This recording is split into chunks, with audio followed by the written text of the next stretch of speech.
A fenyegetőzni imádó Kocsis Mátéra ugye emlékeztek még?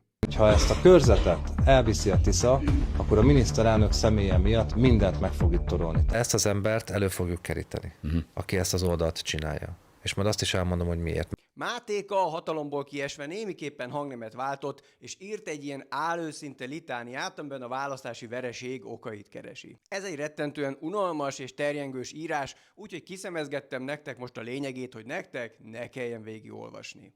A jó öreg korrupciós vád, hát van bőr az arcán, hogy így fogalmaz. Az elmúlt években kíméletlenül válogatás nélkül építették fel a baloldali sajtóban a korrupciós történetet, vádakat, konkrétumok nélkül is bárki azzá válhatott, akire rámondták. Mátéka, csak egyet hagy mondjak, akit mindenki ismer. Mészáros Lőrinc, alattatok, a világ 823. leggazdagabb emberévé vált. 5,2 milliárdos dollárban értendő, 5,2 milliárd dolláros vagyonnal, amivel csak 1,3 milliárd dollárral marad el, nakitől?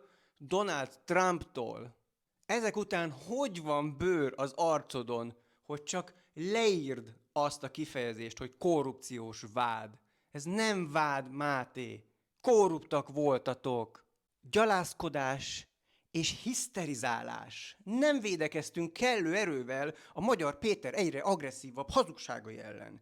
Felsorolhatatlan, elképesztő hergelést, úszítást vitt véghez. Máté, hogy van bőr az arcodon? Úgy látszik, ezt sokszor meg fogom most kérdezni, de tényleg hogyan van bőr a képeden ilyeneket írni azok után, amit ti csináltatok a kampány alatt? Az AI lejárató videók, a plakátok, amiket minden magyar ember látott az országban, amin kim volt Ursula von der Leyen, Weber, mellettük Magyar Péter, mindannyian démonizálva többek között azt az Európai Szövetséget, aminek ez az ország a választópolgárai akarata alapján a tagja akar lenni. A jelenlegi miniszterelnökünk volt feleségét bezavartátok Hajdú Péter gyalázatos műsorába, hogy ott próbálja meg lejáratni az ex-férjét. A volt barátnőjét, Fogel Evelyn titkosszolgálati módszerekkel szerveztétek be, hogy legyenek hanganyagaitok Magyar Péterről, amivel le tudjátok őt járatni.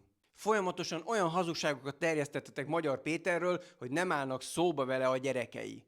És akkor van képed arról vekengeni, hogy Magyar Péter egy agresszív kampányt tolt. Hát nem szégyelled magad, te hazug disznó. Nézzétek meg a tiszás oldalakon, hogy ők most verni, akasztani, bebörtönözni akarnak minket. Hát figyelj, Máté, én verésről és akasztásról nem tudok nyilatkozni, én egy polgári figura vagyok, viszont bebörtönzés, így van. Azt szeretnénk, és lesz is. És mivel 3,4 millió ember szavazott a Tiszára, aminek az egyik fontos programpontja volt, hogy itt el lesznek számoltatva a fideszes bűnözők, és bizony bebörtönzések lesznek, na ezek után, ha ennyi ember kívánja ezt, akkor talán el kéne gondolkodnotok, Máté, hogy valamit nagyon, de nagyon rosszul csináltatok. Úgyhogy Mátéka, én a helyedben nem a Facebookra írogatnék, hanem minél hamarabb eltűnnék ennek az országnak nem csak a közéletéből, hanem a területéről is. Ugyanis csak a volt miniszterelnököt, a te miniszterelnöködet tudom idézni, semmi nem lesz elfelejtve, minden fel van jegyezve, és minden el lesz rendezve.